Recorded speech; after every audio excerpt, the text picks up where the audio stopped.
Hey, what's up? It's Charlie. On today's episode, we're going to talk about the 18 things I've learned in the 17 years that I've been in a band.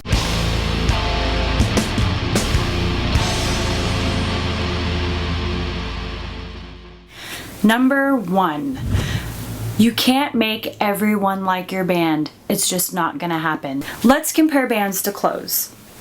You have this really great t-shirt that you love, these really great pants that fit you perfect, and you love wearing this outfit everywhere you go. However, your friend might not love this outfit.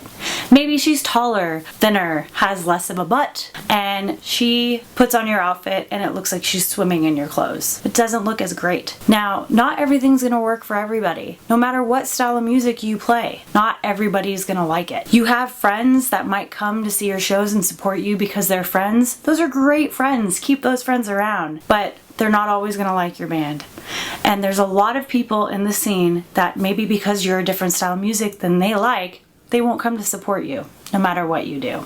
Number 2, if you don't support your scene, it won't support you back. The worst thing is playing with bands that complain that nobody shows up to their shows, especially in a similar scene or the same scene as you.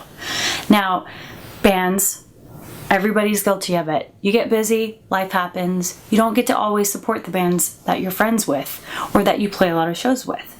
But really try to make an effort. Support every band that you can. If you have kids, if you have a day job, so do they, most likely. But you just need to make an effort to put yourself out there. Go to other bands' shows to flyer. The only way that you're gonna build a network and be strong in your scene is if you work with other bands. 3. Quit booking out-of-town shows with bands from your hometown. If you're going out of town, it's because you want to broaden your audience. You can't do that if you're playing with a bunch of bands that aren't from that area too, because they aren't going to have a draw. It's super hard to get a draw in an out-of-town show anyway, so you might as well book with bands that are from that area that at least have a decent draw. Number 4, if you're the local band or a booker on a show with out-of-town bands, don't make the out-of-town band play last. You're just being a jerk. They don't have a draw there. Make the band that has the biggest draw play last, because then the venue gets more money because people stay longer and drink more. And then all of the bands have a crowd, or at least they should have a crowd if that local band that's the headliner has a big enough draw. This just seems like common sense, but it still happens. As a matter of fact, it just happened to my band a couple months ago. Number 5, if you don't invest in promoting your shows, then don't be surprised when hardly anyone shows up for them. Facebook is not the only tool that you have. There's still flyers, word of mouth, going to other band shows like I mentioned earlier to promote. You're more likely to like a band if you meet the band member in person and you've had a conversation with them. Maybe it's at your favorite band's show. Maybe it's at a more national band show. If I walk up to somebody and hand them a flyer, it takes a lot of nerve to do that because I'm hoping that the stranger that I'm handing the flyer to will actually take the effort to look at the flyer and figure out if they want to come to the show or not, and hopefully like my band. Although Facebook is a great tool for promoting, it's not the only one.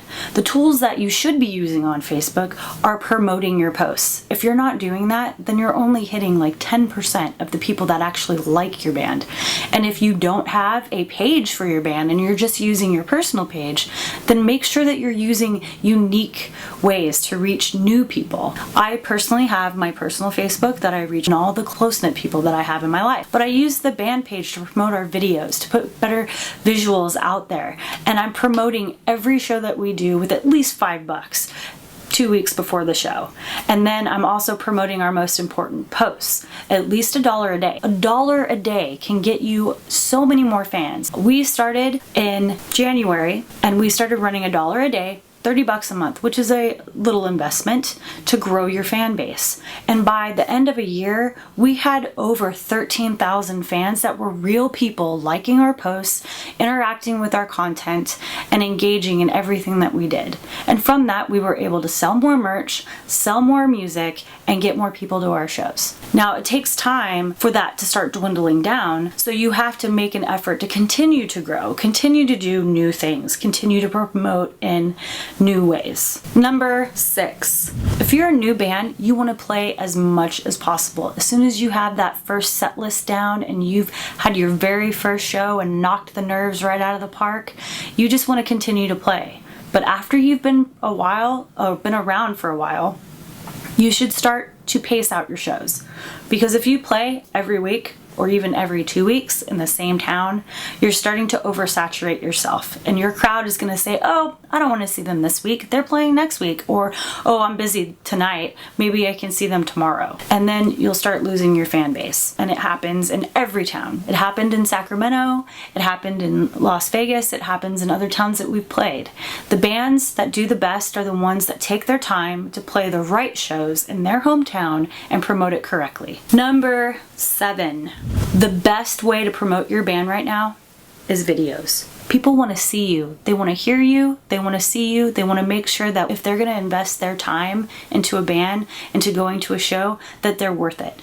So many people nowadays depend on social media for their entertainment. So you have to grab their attention. You have to use social media and the video tools that they give to us for free, almost, to promote your band.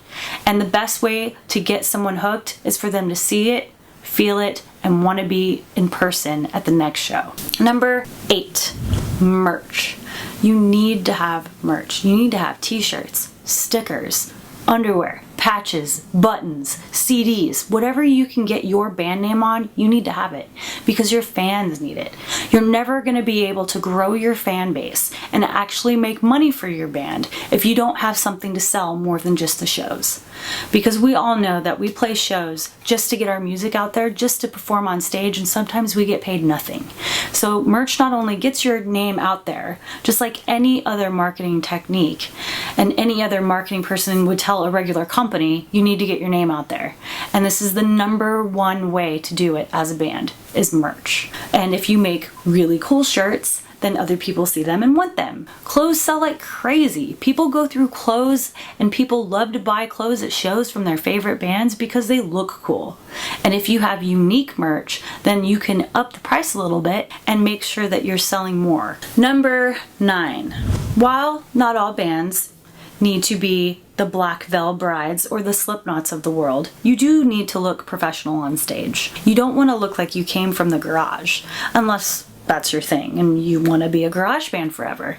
You want people to take you seriously. Right now, my band is investing in lights. It's something that I never thought was needed, but I was outvoted. And now I'm seeing more and more bands have a really great light show that accentuate their music. But you need to look as professional as possible on stage. Just the other night, I was at a show and the band had a great look, but they were jerks to the crowd. Don't insult the crowd. That makes you look unprofessional. If you're telling the crowd that they look dead, maybe because they're not into you, maybe you're not that great. So you need to convince them that you're great. Compliment them. Thank the people that are there caring about you. Number 10. Most bookers in your scene are either friends or know each other, and they talk about bands and the business that you do with them.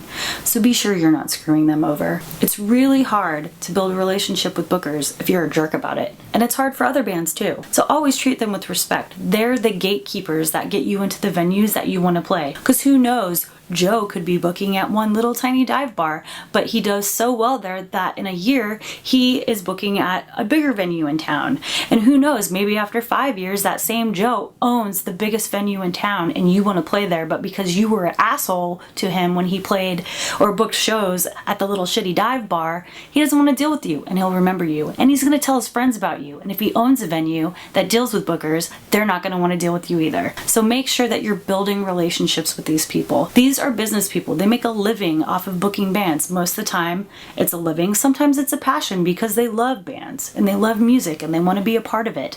So you have to make sure that you're treating them with respect and they will treat you with respect. A lot of bands complain about pay to play. Yes, pay to play sucks. The Whiskey A Go-Go in LA makes you sell about $750 worth of tickets before you can even grace their stage. It's super difficult. But in the places like Las Vegas where there's a lot of venues that have pre-sale tickets, if you make a deal with the booker where you get paid off of every ticket, then you're guaranteeing yourself that you're going to get paid, and you're guaranteeing that booker that you're going to have people there. It's not pay to play. You're actually covering your ass by doing it.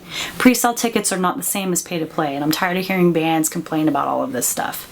And as a person that books shows for my band, if I'm booking a new band that wants to play with us or wants to play a venue that I have a connection at, I want to make sure that they're going to bring people, because if they don't, then it looks bad on me.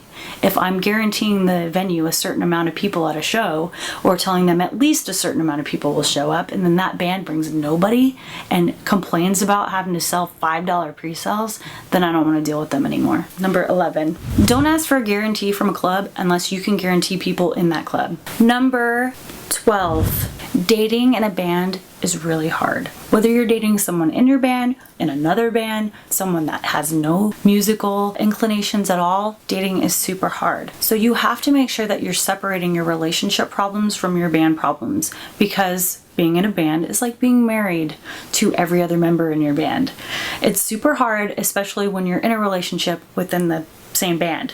For instance, I'm married to my drummer. We have been together for almost 17 years, married for 13. And when we were first dating and in the band, it was the best thing ever. But then we started worrying about how people would perceive us, and we didn't tell a lot of people that we were dating that didn't know us. And it became a really weird situation when really good friends of ours didn't know that we were dating and started hitting on one of us, or trying to hit on one of us. It was really difficult. So my biggest piece of advice for relationships is keep the drama away from the band. Keep the drama out of the band and keep it away from the band. That's number 12. Number 13, do it yourself. Do everything you can yourself. Design your merch, design your flyers, promote your shows, record your CDs, go through a digital distribution tool to get your music out there. Film your own videos. Do anything that you can yourself, because if you're not doing it yourself, then nobody else is going to do it for you. I know a lot of bands that have sat around complaining about how bad the scene is, how hard it is, how all the work doesn't matter because all they want to do is get signed and then a label's going to do everything for you. Well, that doesn't happen anymore. It doesn't. 99.9% of musicians that want to get signed don't. I mean, it's like being a sports star. I could play baseball really great. It doesn't mean I'm ever going to be on a Major League Baseball team. So do it yourself. It's more fulfilling to know that you've accomplished everything you've accomplished in your musical career if you can tie it back to every piece of sweat or every ounce of sweat and blood that you've put into it. It makes it all worth it. The only reason why I'm still doing it after this long without ever being signed, hardly making any money, investing thousands into my passion, is because I love it. And I know that everything that we've done as a band, we've done together. All of our hard work pays off in the end when I can say we're recording album number 7. We are making our own music videos. We have our own merch. It's paying for itself when it can. And we're playing great shows that we love because we don't have anyone pulling our strings, and we can say that we did it all ourselves. Number 14.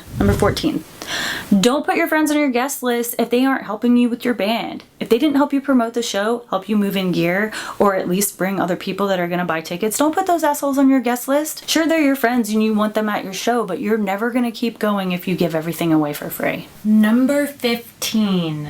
Be someone cool to hang out with. AKA, don't be a dick. Nobody wants to hang out with an asshole.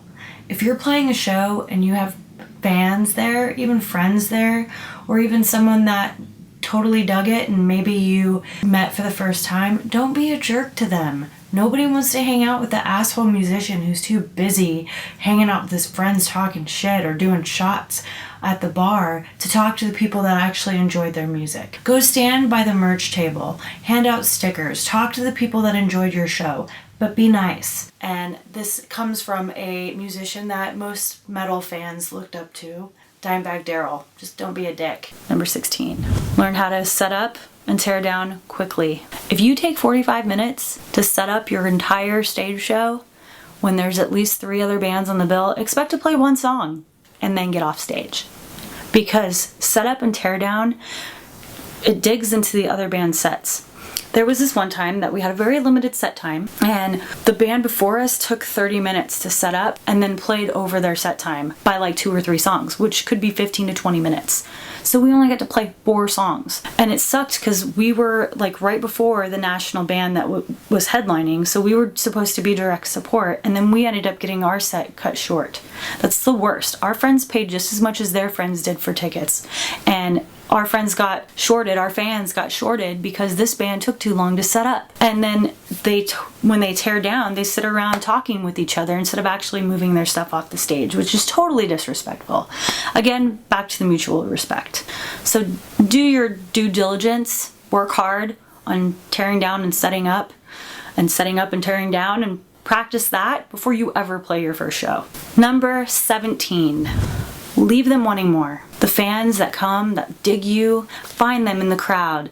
Look them in the eyes. Feel the passion that they feel for you. Let them know that you care, and then leave them wanting more. I know this sounds like a tease, but really, play to like 30, 45 minutes tops and get the fuck off the stage. Nobody wants to see some band they've never heard of play for an hour. And our attention spans, like I mentioned before, are very small thanks to social media. So we want to see a great show, hear great songs, and then we'll come back and see you again. I'll follow a band because I am totally turned on by them when I see them live. But if they play like an hour and a half, then I get bored. I gotta go to the bar, get some drinks, I go to the bathroom, maybe my friends are outside and they're not into the band, so I'm gonna go talk to them.